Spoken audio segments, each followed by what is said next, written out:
The morning sun streamed through the massive glass ceiling of the Louvre Museum's exhibition hall, casting long shadows across rows of wooden tables. Outside, Paris was just beginning to wake up, but inside this historic building, something extraordinary was about to unfold. 23 people sat in carefully arranged seats, each one a master of their craft. They had come from every corner of the world. Some had gray hair and decades of experience etched into the lines of their faces. Others were younger, their eyes bright with ambition and nervous energy. But they all shared one thing in common. They were the best art restoration experts their countries had to offer. Among them sat a woman who looked completely out of place.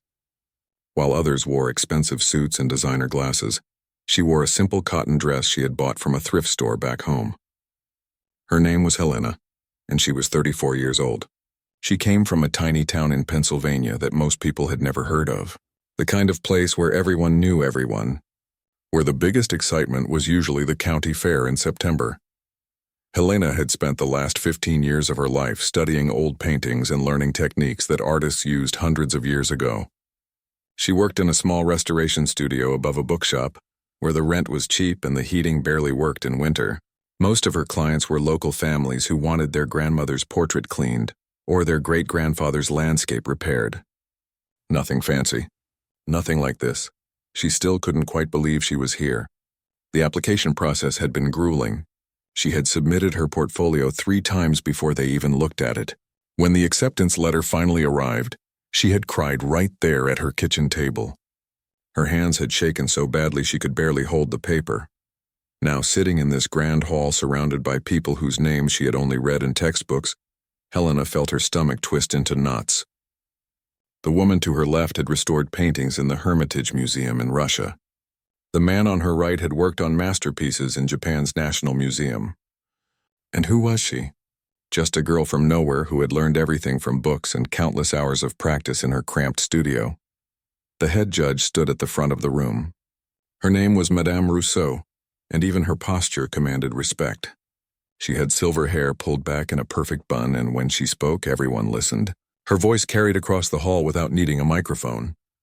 "Welcome to the International Art Restoration Competition," she began. "What you are about to face is not simply a test of knowledge.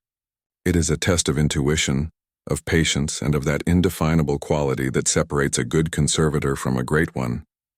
Helena's heart pounded so hard she was sure the person next to her could hear it. She clasped her hands together in her lap to stop them from trembling. Madame Rousseau continued, "Before you, we have prepared a challenge that took our team of judges several days to construct. It is based on a real restoration project that many institutions have struggled with for years. A team of assistants wheeled in a large table covered with a velvet cloth. The room went silent. Everyone leaned forward, trying to catch a glimpse of what lay beneath. With a dramatic flourish, Madame Rousseau pulled away the cloth. There, spread across the table, were dozens of small fragments. They looked like pieces of a broken puzzle, each one painted with faded colors and cracked with age. In the center was a larger section of what appeared to be part of an old fresco, a section of wall painting that had somehow survived centuries. But it was incomplete. A piece was missing.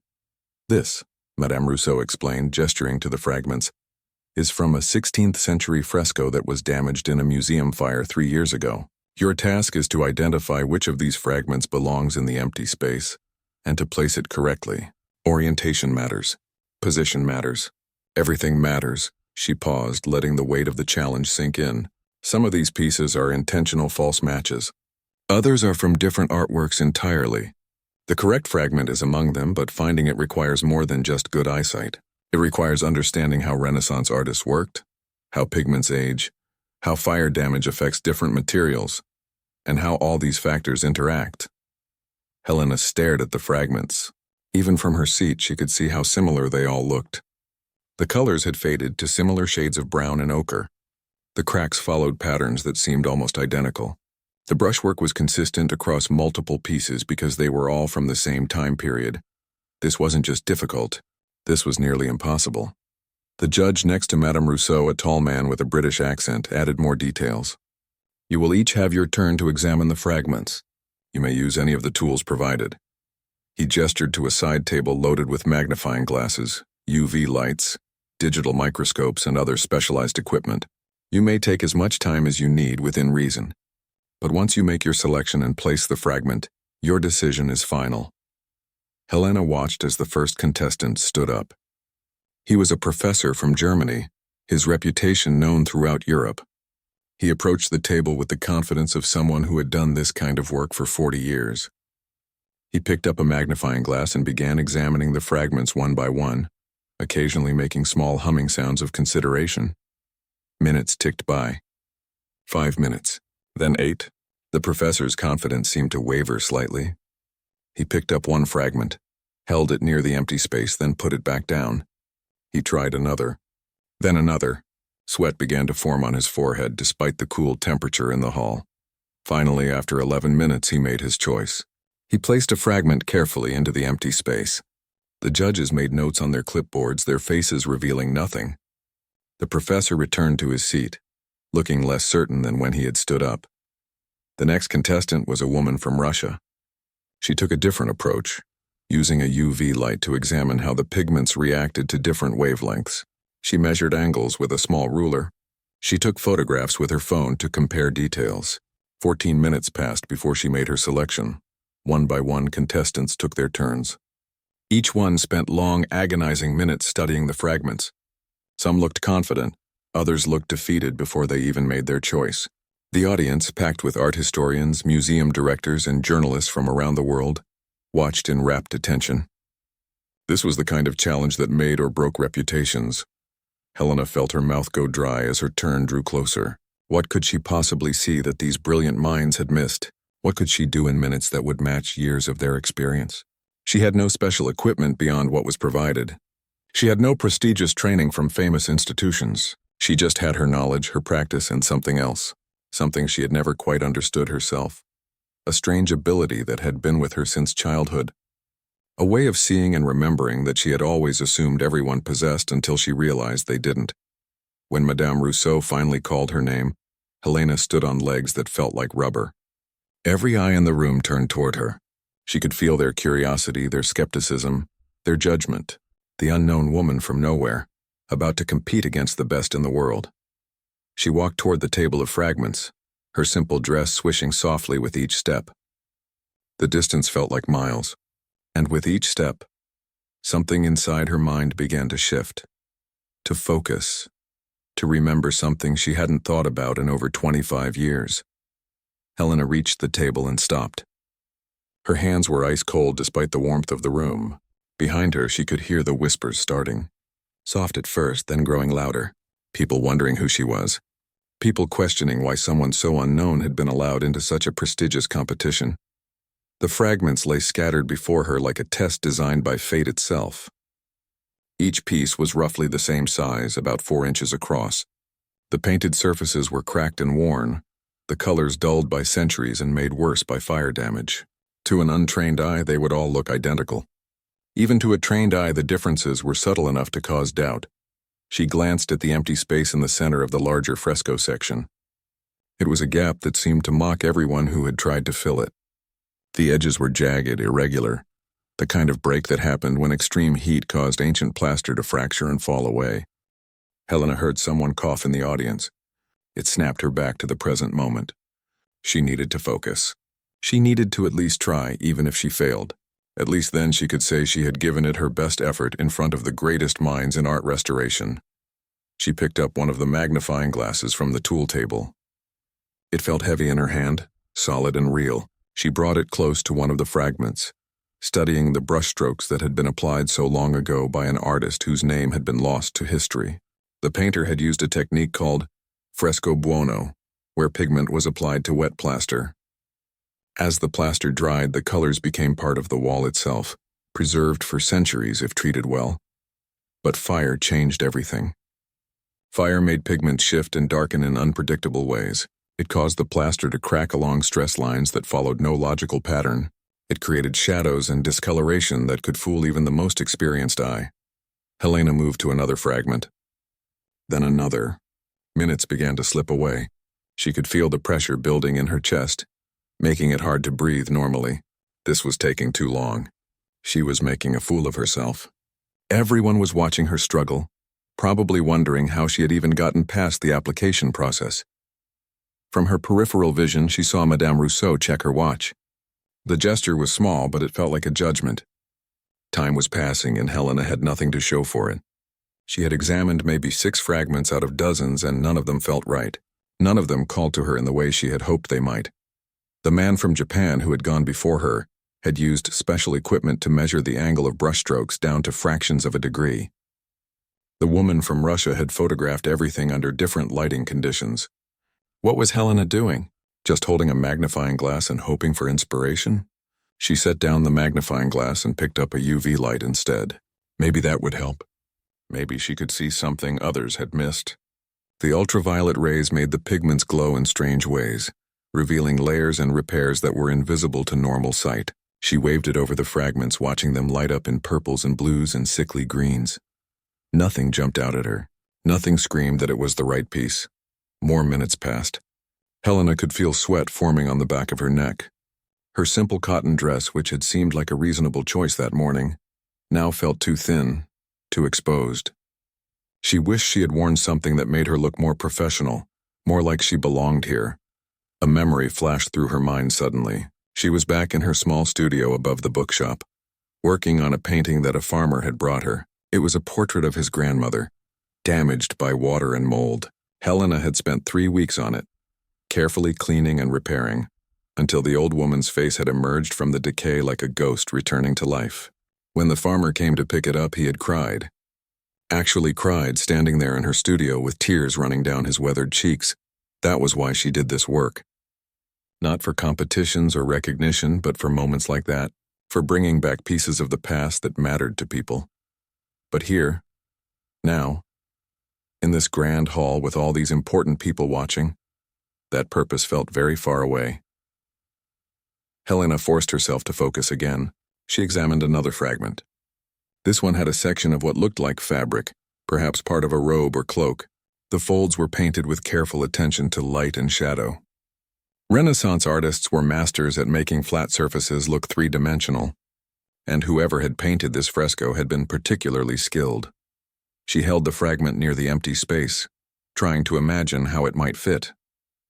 The colors seemed close, but something was off. The crack patterns didn't align properly. She set it back down, another fragment. This one showed part of what might be a hand or perhaps a piece of architecture. It was hard to tell with the damage. The fire had been cruel to this artwork, taking something beautiful and reducing it to puzzle pieces that no longer wanted to fit together. Helena's hands started to shake slightly. Not from nerves anymore, but from the strain of holding the magnifying glass for so long. Her eyes were starting to hurt from focusing so intensely on tiny details. She blinked, trying to clear her vision. How much time had passed? 8 minutes? 10? She didn't dare look at the clock. She didn't want to know how long she had been standing here, accomplishing nothing while everyone watched her fail in slow motion. The whispers in the audience had stopped. Now there was just silence, which somehow felt worse. Silence that pressed down on her shoulders like a physical weight. Silence that said they had all already decided she didn't belong here. Maybe they were right. Maybe this had all been a terrible mistake. Maybe she should have stayed in her small town, in her small studio, doing the small work that she was good at. There was no shame in that. Not everyone was meant for the big stage, but something inside her refused to give up. Something stubborn that had kept her studying and practicing all those years when everyone told her she should get a real job, should do something practical with her life. The same stubbornness that had made her apply to this competition 3 times, even after being rejected twice. She picked up another fragment, examined it, set it down, picked up another. The motion became almost mechanical. Her mind was starting to tire, to lose focus. This was the danger zone that every restorer knew about. The moment when fatigue made you see things that weren't there, or miss things that were obvious. Helena stepped back from the table. She took a deep breath, trying to clear her head. Maybe she needed a different approach. Maybe she was trying too hard, looking too closely at details and missing the bigger picture. She let her eyes drift across all the fragments at once, not focusing on any single one, just taking them in as a whole, letting the patterns and colors wash over her vision without analyzing them. And that's when something strange happened, something she couldn't quite explain even to herself. It was like a switch flipped in her brain, changing how she was seeing everything. The fragments didn't look like random pieces anymore. They looked like memories, old memories that were trying to surface from somewhere deep in her mind. Helena's breathing changed. Her hands stopped shaking, and slowly, very slowly, she felt herself being pulled back through time to a moment she had almost forgotten. A moment from when she was 7 years old, holding her grandmother's hand in a museum halfway across the world. The memory hit Helena like a wave. Suddenly, she wasn't standing in the Louvre anymore. She was 7 years old again, walking through a small museum in Italy with her grandmother. It was summer and the heat outside had been overwhelming, but inside the old building it was cool and quiet. Her grandmother had been visiting from the old country, as she always called it. She had saved money for 2 years to make the trip, and she insisted on taking young Helena to see the art she loved so much. Helena remembered being bored at first. What 7-year-old wanted to look at old paintings when there was gelato to eat and pigeons to chase in the plaza? But then her grandmother had stopped in front of a fresco, a wall painting that showed figures in flowing robes, their faces serene and timeless. Her grandmother's eyes had filled with tears. "My mother brought me to see this when I was your age," she had whispered. "And now I bring you. This is how we remember. This is how the past stays alive." Helena had stared at that fresco for a long time, not because she understood art, but because her grandmother's emotion had made it seem important. She had traced every figure with her eyes, following the folds of fabric, the positions of hands, the way light seemed to fall across faces painted hundreds of years ago. She had memorized it without meaning to. The way some children memorize baseball statistics or song lyrics, Helena had absorbed every detail of that painting into her mind. It had just happened naturally, the way breathing happens. Now, standing in Paris 27 years later, Helena's eyes flew open. Her heart started racing, but this time not from fear. From recognition. This was the same fresco, the one her grandmother had shown her, the one that had burned 3 years ago in that Italian museum. She had read about the fire in the news, felt a pang of sadness for something lost, but she hadn't made the connection until this exact moment. The fragments on the table weren't just random pieces of Renaissance art. They were fragments of a memory she had carried with her since childhood. A memory so clear, so perfect, that it was like looking at a photograph. Except it wasn't a photograph. It was something else. Something that had always been part of how her brain worked, though she had never fully understood it. Helena's hand moved before her conscious mind caught up with what she was doing. She wasn't thinking anymore. She was remembering. And in her memory, the fresco was complete, whole, exactly as it had been before the fire had torn it apart. She could see it in her mind with perfect clarity.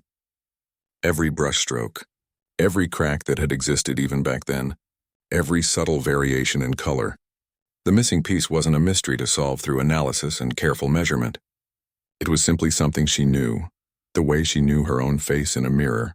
Her fingers closed around one specific fragment. She didn't hesitate, didn't second guess. The certainty was absolute. Burning through her like lightning in one fluid motion, she lifted the fragment and placed it to the empty space. The entire action took 3 seconds, maybe less. The room went completely silent, the kind of silence that feels like the world has stopped spinning. Helena stepped back from the table, her hand still extended, her mind still half lost in that memory of being 7 years old and holding her grandmother's hand. She blinked, coming back to the present. Only then did she realize what she had just done. Only then did the fear return. Had she just made a fool of herself? Had she acted on impulse and destroyed any credibility she might have had? She looked at Madame Rousseau. The head judge was staring at the table with an expression that Helena couldn't read. Her face had gone pale. Her mouth was slightly open, as if she had been about to say something but forgot the words. Then Madame Rousseau stood up, fast. Her chair scraped loudly against the floor, the sound cutting through the silence like a knife. She moved toward the table with quick steps, her usual composure completely gone. The other judges followed, gathering around the table in a tight cluster. They bent over the fragment Helena had placed, examining it from every angle. One of them, the British man, pulled out a magnifying glass. Another took photographs with a tablet. A third simply stared, shaking her head slowly back and forth. Helena's heart was pounding so hard she thought she might faint. The audience was leaning forward in their seats, trying to see what was happening. Whispers started up again, rushing through the crowd like wind through leaves. Madame Rousseau straightened up. She looked at Helena with eyes that seemed to be seeing her for the first time. Really seeing her. There was shock there, yes, but also something else. Something that looked almost like awe. "How?" Madame Rousseau said, and her voice cracked on the single word. She cleared her throat and tried again. "How did you do that?" Helena didn't know how to answer. How could she explain something she barely understood herself? I remembered," she said softly. "Remembered?" The British judge looked at her like she had spoken in another language. "Remembered what? The damage pattern? The pigment analysis?" "No," Helena said. "I remembered the fresco. From before the fire. I saw it when I was a child." The judges exchanged glances. One of them, a woman from France, shook her head. "That's impossible. No one could remember details with that level of precision after nearly 30 years. Especially not from childhood." But Madame Rousseau wasn't shaking her head. She was still staring at Helena with that strange expression. "Show me," she said. "Tell me what else you remember about the fresco. Describe other parts of it." Helena closed her eyes. The image was there, waiting. It had always been there, filed away in some corner of her mind along with thousands of other images, other moments, other details from her life. There's a figure in the upper left corner. A man with a blue robe. He's holding something in his right hand, a scroll maybe. There's a crack that runs from his shoulder down to his elbow. It was already there when I saw it. And next to him there's a woman in red. Her face is turned away, but you can see 3 fingers of her left hand pointing downward. The judges scrambled to check the records. Someone pulled up photographs of the fresco from before the fire on a laptop. The room held its breath. "She's right," the British judge whispered. "Every detail." "Exactly right. Including the crack," another judge added, her voice filled with disbelief. "That crack was documented in the original assessment. How could she possibly know about that?" Madame Rousseau turned back to Helena. "In my 40 years of working in art conservation," she said slowly, carefully as if testing each word, "I have never witnessed anything like this, never." She paused, looking down at the fragment that Helena had placed with such impossible certainty.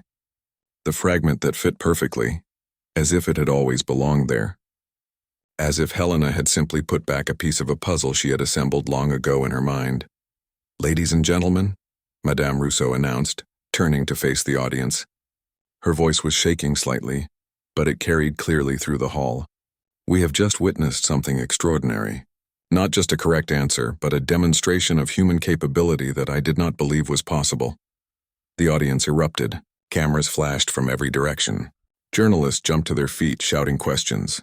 Other contestants sat frozen in their seats, trying to process what they had just seen. Some looked amazed.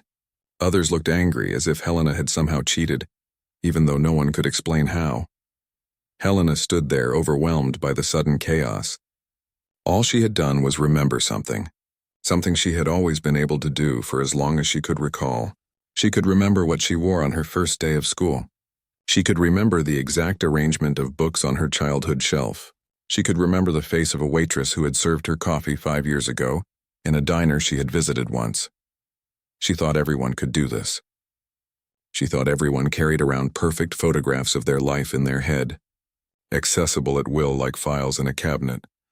But standing here now, seeing the shock and disbelief on every face, she finally understood. This wasn't normal. This wasn't something everyone could do. This was something different. Something rare. Something that had just changed everything. The next hour was a blur. Helena found herself surrounded by people, all of them talking at once. Journalists thrust microphones in her face. Judges asked her to repeat what she had said. Camera crews jostled for position, their bright lights making her squint. Someone handed her a bottle of water. Someone else guided her to a chair. The noise was overwhelming. Madame Rousseau finally took control, her authoritative voice cutting through the chaos. "Please, everyone, step back. Give her space." She turned to Helena with a gentler expression. "I know this is overwhelming, but we need to understand what happened here. Would you be willing to speak with us? Not for the cameras, just the judges and perhaps a few specialists." Helena nodded, still feeling like she was in a dream. They led her to a quieter room behind the exhibition hall. It was smaller, more intimate, with paintings on the walls and comfortable chairs arranged in a circle. 5 judges sat down, along with two people Helena hadn't seen before. One was an older woman with kind eyes who introduced herself as a neuroscientist from the university. The other was a younger man who worked as a cognitive researcher. "Let's start from the beginning," Madame Rousseau said, her voice calm now, almost soothing. "Tell us about this memory you have. When exactly did you see the fresco?" Helena took a sip of water, trying to organize her thoughts. "I was 7 years old. My grandmother came to visit from Italy that summer. She took me to a small museum. I don't even remember the name of the town, but I remember the fresco. She showed it to me and told me about how her mother had shown it to her when she was young." "And you remember it? After 27 years? The British judge still sounded skeptical, though less hostile now. "I remember everything from that day," Helena said quietly. "What I wore, what we ate for breakfast, the smell of the museum, the way the light came through the windows, and yes, the fresco. Every part of it." The neuroscientist leaned forward, suddenly very interested. "Do you have this kind of memory for other events in your life?" "Yes," Helena said. "I thought everyone did. I didn't realize it was unusual until I was maybe 12 or 13. I mentioned something about a birthday party we'd had when I was 4, describing exactly what cake we had and what everyone wore. My mother looked at me like I was crazy. That's when I started to understand that other people don't remember things the way I do." "Can you remember yesterday?" the researcher asked. "Tell me what you did." Helena closed her eyes. The memory appeared instantly, like opening a book to a marked page. "I woke up at 6:15. I made coffee in my blue mug, the one with the chip on the handle. I wore jeans and a gray sweater. I spent the morning packing for this trip. My flight was at 2:30. I sat in seat 23A. The woman next to me was reading a mystery novel with a red cover. The man across the aisle ordered tomato juice. We landed at 7:05 local time. The room went quiet. The neuroscientist was writing notes rapidly. "That's remarkable," she said. "What you're describing sounds like hyperthymesia, sometimes called highly superior autobiographical memory. It's extremely rare. We've only documented a few dozen cases worldwide. But that's not all," the researcher added, looking at Helena with fascination. "You also demonstrated what we call eidetic memory, or photographic memory, though that's not quite accurate. You don't just remember events. You remember visual information with perfect accuracy." Helena felt strange hearing her ability given names and labels. For so long it had just been how her brain worked. "Is that why I'm good at restoration work?" she asked. "Because I can remember exactly how things looked?" "Partially," the neuroscientist said. "But you've also trained yourself. You've spent 15 years developing expertise. The memory gives you an advantage, but you still had to learn the skills, understand the techniques, develop the judgment. What we saw today was your natural ability combined with your training." Madame Rousseau had been quiet, listening carefully. Now she spoke. "There's something I need to ask. The competition. Some might say this gives you an unfair advantage." Helena's stomach dropped. Was she going to be disqualified? After everything? But Madame Rousseau continued, "However, I would argue the opposite. Art restoration has always been about seeing what others cannot see, about recognizing patterns and connections, about having a deep intuitive understanding of how artworks were created and how they decay. You have a gift that makes you exceptionally suited for this work. It would be foolish to exclude you because your brain works differently." The other judges nodded in agreement. "Besides," the British judge added, cracking a small smile, "the challenge was to identify and place the correct fragment. You did that." The methods weren't specified. Relief washed over Helena. But with it came something else. A dawning realization of what this might mean for her life going forward. "What happens now?" she asked quietly. The neuroscientist exchanged glances with the researcher. "If you're willing, we would very much like to study your abilities. Not in an invasive way, just some tests, some scans, interviews. What you have could help us understand human memory in ways we've never been able to before." "And professionally," Madame Rousseau said, "I suspect you're going to have opportunities you never imagined. What you demonstrated today will change how people think about art restoration. Museums around the world will want to work with you." Helena thought about her small studio above the bookshop, her quiet life in rural Pennsylvania, the elderly clients who brought her their family treasures. Part of her wanted to go back to that simplicity, that anonymity. But another part, A part she hadn't known existed felt a spark of excitement. What could she accomplish with this ability? How many artworks could she help restore? How much of the past could she help preserve? There's something else, Helena said suddenly. My grandmother. She's the one who showed me that fresco. She's the reason I'm here at all. She passed away 5 years ago, but she always encouraged me to pursue art. She believed in me when no one else did. Her voice caught slightly. I wish she could have seen this.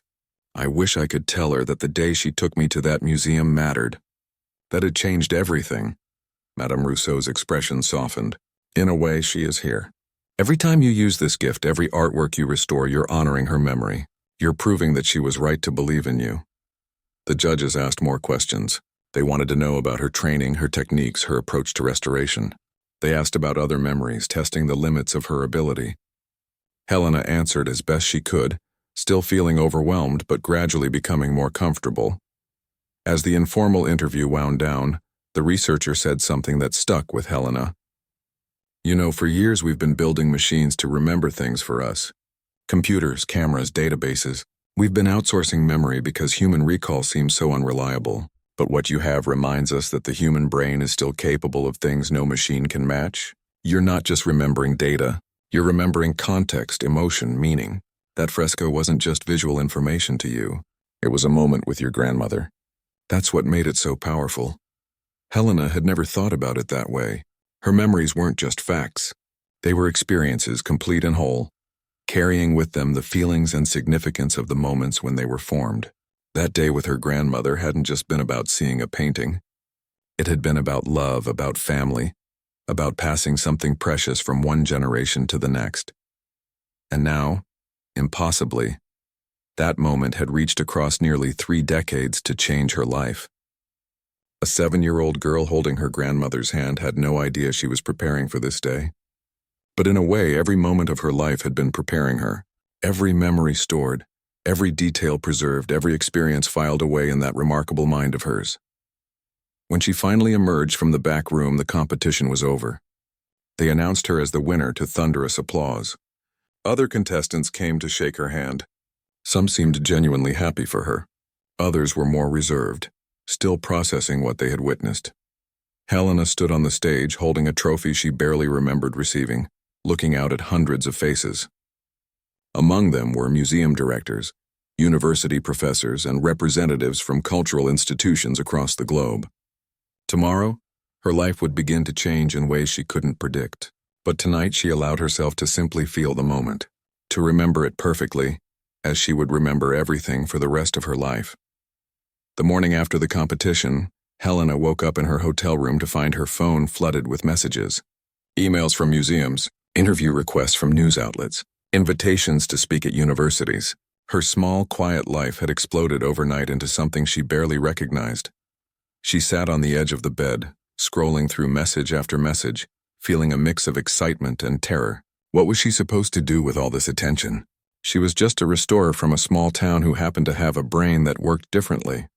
But as the days turned into weeks, Helena began to understand that what had happened in Paris was bigger than just winning a competition. The scientific community was fascinated by her abilities. The neuroscientist she had met, Dr. Chen, invited her to participate in a research study at the university. They wanted to scan her brain, understand how it stored and retrieved information with such precision. Helena agreed, partly out of curiosity, and partly because she hoped it might help other people. The tests were strange but not uncomfortable. She lay in MRI machines while remembering specific events from her past. She looked at images and recalled them hours later with perfect accuracy. She described memories from decades ago while researchers monitored her brain activity. The results were groundbreaking. Helena's brain showed unusual connectivity between regions responsible for visual processing and long-term memory storage. Her hippocampus, the part of the brain crucial for memory formation, was exceptionally active. But more than that, her brain seemed to encode memories with far more detail than typical brains, preserving information that most people's minds would filter out as irrelevant. You're not just remembering more, Dr. Chen explained to her one afternoon. Your brain is recording experiences almost like a high-definition video camera, capturing details that most of us never even consciously notice. And then you can access those recordings at will. The research papers that followed made waves in neuroscience journals. But for Helena, the real change came in her professional life. The Metropolitan Museum of Art in New York reached out with an offer she couldn't refuse. They wanted her to head their restoration department, to bring her unique perspective to their collection of priceless artworks. It was terrifying to leave her small studio, her familiar town, the life she had built over 15 years. But it was also an opportunity to do something meaningful on a scale she had never imagined. She accepted the position. New York was overwhelming at first. The city was so loud, so fast, so different from everything she knew. The museum was vast, with responsibilities that stretched her in ways she hadn't expected. But Helena discovered something surprising. Her ability to remember wasn't just useful for recognizing artworks. It helped her manage the complex web of projects, deadlines, and team members. She could recall every conversation, every detail of every restoration project, every concern raised by her staff. More importantly, she could see connections that others missed. She would remember a technique mentioned in a journal article she had read 5 years ago and apply it to a current problem. She would recall the exact condition of an artwork from a photograph she had glanced at once and use that knowledge to guide restoration decisions. But Helena didn't want to keep this gift to herself. She remembered what it was like to be unknown, to struggle for recognition, to feel like she didn't belong in the world of prestigious institutions. So she started something new. She called it the Memory and Art Foundation. Its mission was simple but powerful: to identify young people with exceptional visual memory and give them opportunities in art restoration and conservation, particularly young people from backgrounds like hers. Small towns, limited resources, no connections to the art world.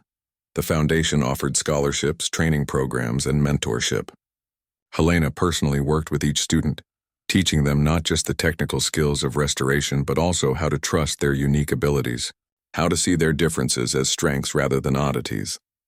One of her first students was a 19-year-old from rural Texas who could remember every painting she had ever seen in books or online. Another was a young man from the Bronx who could reconstruct damaged artwork in his mind just by looking at fragments. They were brilliant, talented, and completely overlooked by traditional institutions because they lacked the right pedigree, the right connections, the right polish. Helena changed that. She gave them the chances she had almost been denied. The foundation grew. Other museums began partnering with them. Donors contributed funding. Within 3 years, the program had trained over 50 young restorers, many of whom went on to positions at museums around the world. But Helena never forgot where she came from. Every few months, she would return to her hometown in Pennsylvania. She would visit the bookshop that had been below her old studio. She would drive past the thrift store where she had bought the dress she wore to Paris. She would sit in the diner where she used to eat breakfast and think about her future. And she would visit her grandmother's grave. She would sit there in the quiet cemetery and tell her grandmother about everything that had happened, about the competition, about the research, about the foundation, about the young people she was helping. Sometimes she would cry, sometimes she would laugh, but she always felt her grandmother's presence there, a warm certainty that she was proud.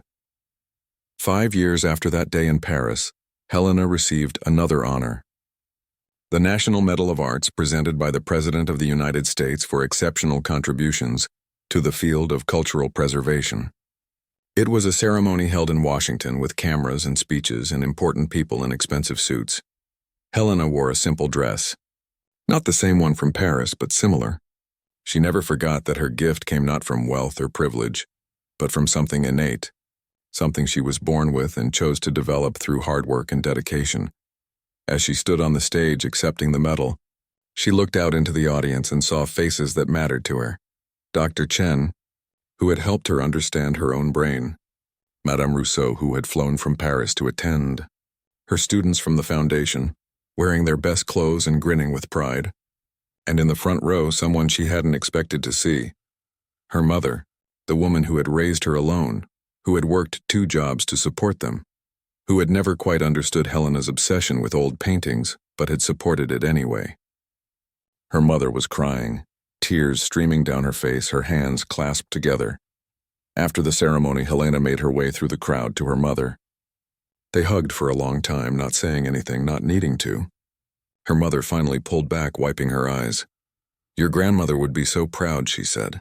"She always knew you were special." Helena smiled. "She gave me the gift without even knowing it. That day in Italy, showing me that fresco. If she hadn't done that, if she hadn't taken the time to share something she loved with a bored 7-year-old, none of this would have happened. That's how love works." Her mother said softly, "We plant seeds without knowing what they'll grow into." Years continued to pass. Helena's work evolved and expanded. She consulted on restoration projects around the world.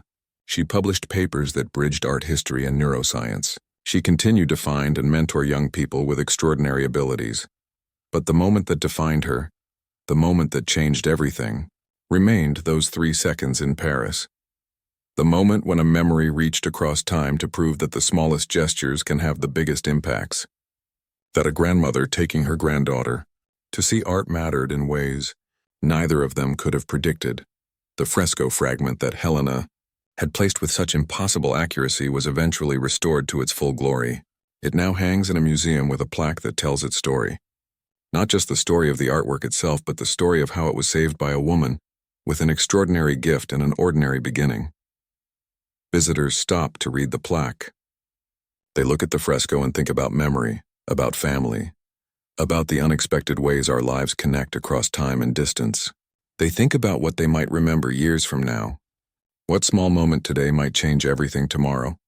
And sometimes, if they're lucky, they realize that everyone has gifts.